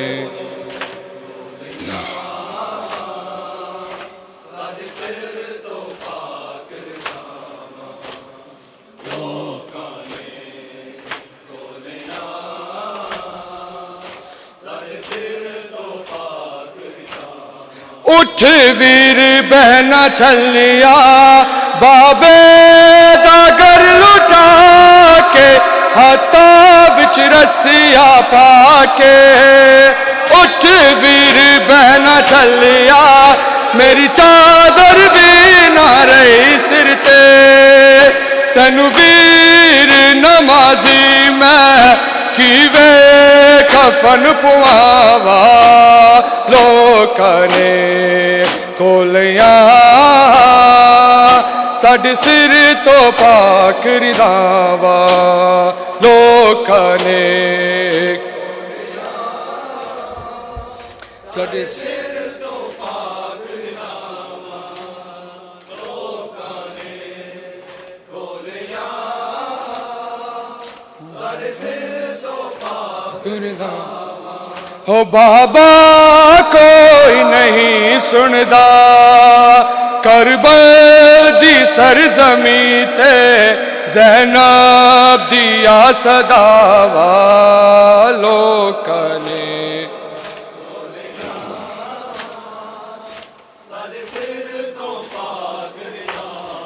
उठ वीर बहना चलिया बाबे दा घर लुटा के हाथां विच रस्सिया पाके उठ वीर बहना चलिया मेरी चादर भी ना रही सिर ते तैनू वीर नमाजी मैं किवे कफन पुआवा लोकां ने कोलियां साडे सिर तो पाक रिदावा लोकां ने कोलियां साडे सिर तो पाक रिदावा लोकां ने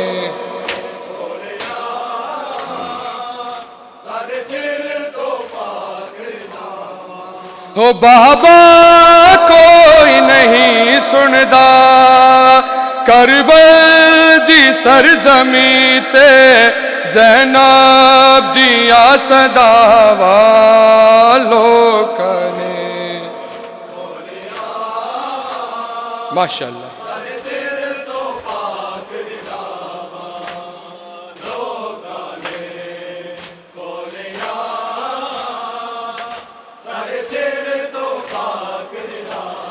दरिया तो अलमा वाला आवेगा पानी लेके कहंदी रही सैन सकीना दरिया तो अलमा वाला तेरी दीन रो रो मर जाना ओनू गाजी दे मरन दी किवे खबर सुनावा लोकां ने कोलियां साडे सिर तो पाक रिदावा लोकां ने कोलियां सिर तो लोकां ने कोलियां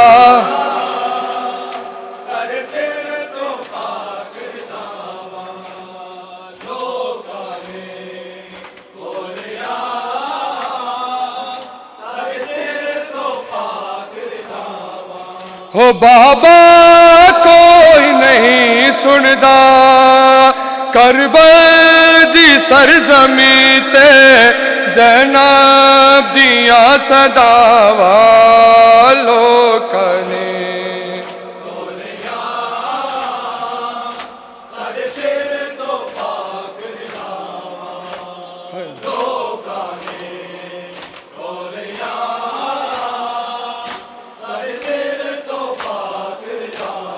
दरिया तो अलमा वाला आवेगा पानी लेके कहंदी रही सैन सकीना दरिया तो अलमा वाला तेरी दीन रो रो मर जाना ओनु गाजी दे मरन दी किवे खबर सुनावा लोकां ने कोलिया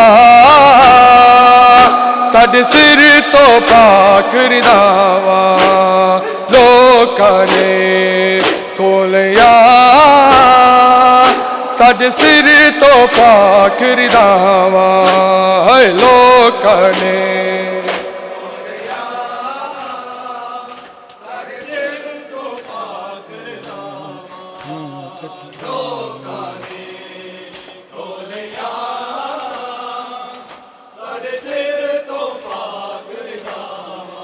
हो तड़ा सीना नहीं लभदा बाबा मैं रुल गया तड़ा सीना नहीं लभदा बाबा मैं रुल गया तड़ा सीना नहीं लभदा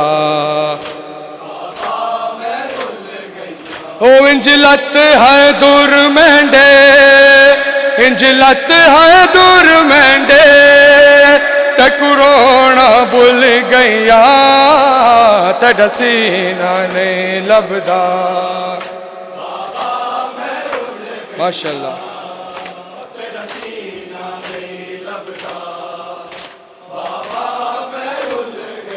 हो बाबा मैं कुशाम के लोकां ने तड़े बाद कनीजी विच मंगिया हो बाबा मैं कुशाम के लोकां ने तड़े बाद कनीजी विच मंगिया हो मैं गैरत सैयदां दी मैं गैरत सैयदां दी वेले मर गया तड़ा सीना नहीं लभदा बाबा मैं रुल गया तड़ा सीना नहीं लभदा बाबा मैं रुल गया तड़ा सीना नहीं लभदा जियो मातमी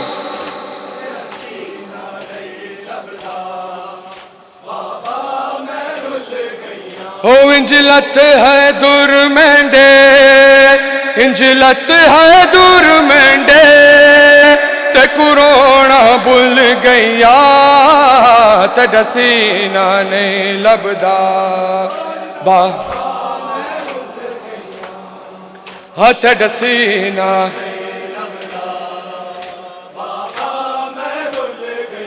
हो जड़ा गल ते दर जरबा चलिया मैं खोल कलो के देंदी हो जड़ा गल ते दर जरबा चलिया मैं खोल कलो के देंदी हो नहीं मिलिया सर तेडा नहीं मिलिया सर तेडा हो तरले कर दी रैया तड़ा सीना नहीं लभदा बाबा मैं रुल गया तड़ा सीना नहीं लभदा बाबा मैं रुल गया तड़ा सीना नहीं लभदा बाबा मैं रुल गया तड़ा सीना नहीं लभदा बाबा मैं रुल गया हो इंजलत है दूर मेंढे इंजलत है दूर मेंढे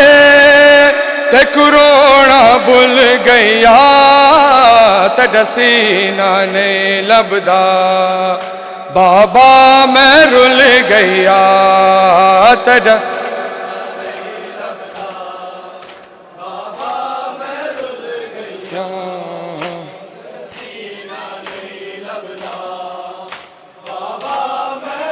कलो काने तड़े बाद कनीजी विच मंगिया तड़ा सीना बा मैं रुल गया तड़ा सीना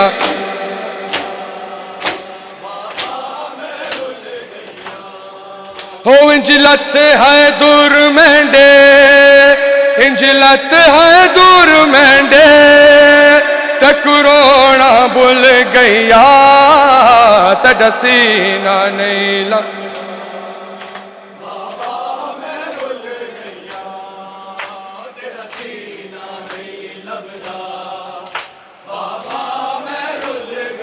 हो जड़ा गल ते दर जरबा चलिया मैं कोल कलो के देंदी। हो जड़ा गल ते दर जरबा चलिया मैं कोल कलो के देंदी रे।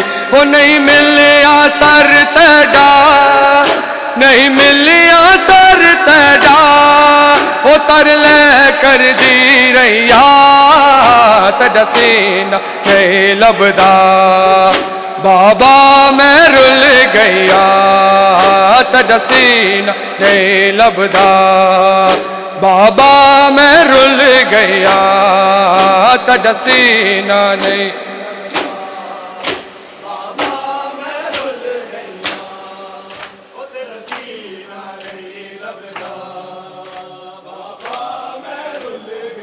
हो इंजलत है दूर मेंढे, इंजलत है दूर मेंढे, ते कुरोना भुल गया तडसीना नहीं लभदा।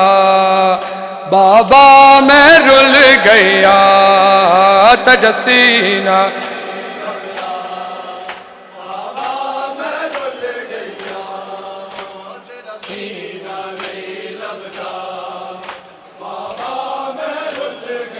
हो डिठा पहला पुरसा मकतल विच में कुछ मर लई यतीमी दा। हो डिठा पुरसा पहला मकतल विच में कुछ मर लई यतीमी दा।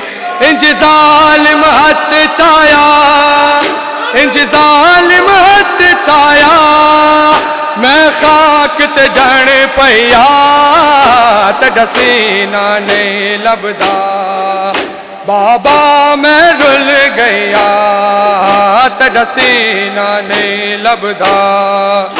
बाबा मैं रुल गया तडसीना नहीं लभदा।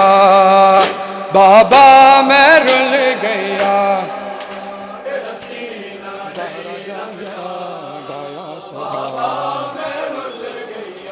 ज़हरा जाया दाया सरा गाजी, ज़हरा जाया दाया सरा गाजी, ज़हरा जाया दाया सरा गाजी, ज़हरा जाया दाया सरा गाजी, ज़हरा जाया दाया सरा गाजी, ज़हरा जाया दाया हाय ज़हरा जाया दाया सरा गाजी।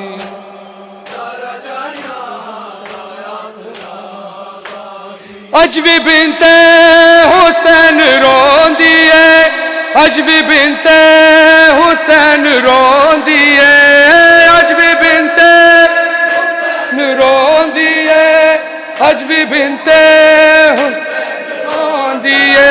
ओए हथ मेरे कैद तू छुड़ा गाजी, ज़हरा जाया दाया सरा गाजी, ज़हरा जाया दाया सरा गाजी। अल्लामा अल्लामा अल्लामा अल्लामा अल्लामा अल्लामा अल्लामा अल्लामा अल्लामा अल्लामा अल्लामा अल्लामा अल्लामा अल्लामा अल्लामा अल्लामा अल्लामा।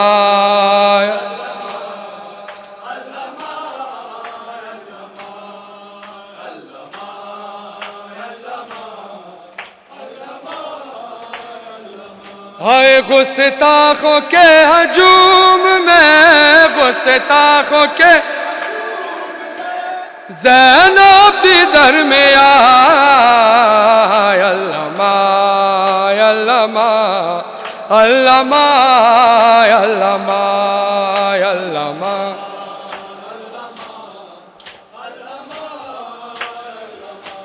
हैरान हूँ बाजार से कैसे गुजर गई हैरान हूँ बाजार से कैसे गुजर गई तताहिर की पलीती तताहिर की पलीती बाजार का समा अल्लामा अल्लामा अल्लामा अल्लामा अल्लामा अल्लामा अल्लामा अल्लामा अल्लामा अल्लामा अल्लामा अल्लामा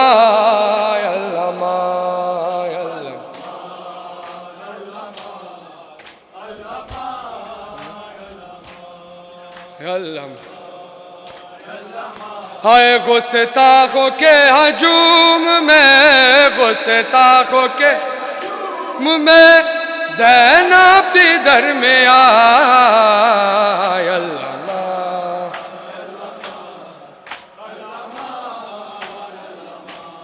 हाय अल्लामा अल्लामा ये सोच के सजाद का दिल खून रो पड़ा ये सोच के सजाद का दिल खून रो पड़ा तफसीर बेरिदाती तफसीर बेरिदाती नेज़े बेता कुरान अल्लामा अल्लामा अल्लामा अल्लामा अल्लामा अल्लामा अल्लामा अल्लामा अल्लामा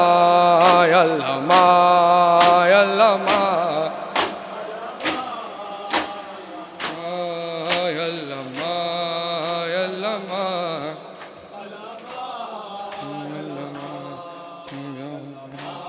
या हुसैन या हुसैन या हुसैन या हुसैन या हुसैन या हुसैन रहेगा ना जाएगा तेरा लहू रहेगा ना जाएगा बहन का वादा है ये रंग जरूर लाएगा यदि की बका बिना लाएला हुसैन बादशाह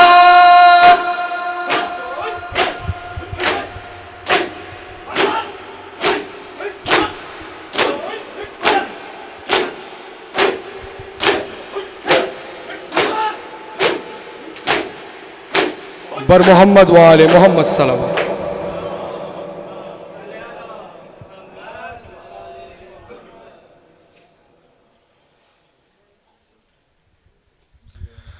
اللهم صل على محمد وآل محمد بسم الله الرحمن الرحيم السلام عليك يا رسول الله السلام عليك يا أمير المؤمنين السلام عليك يا سيدة فاطمة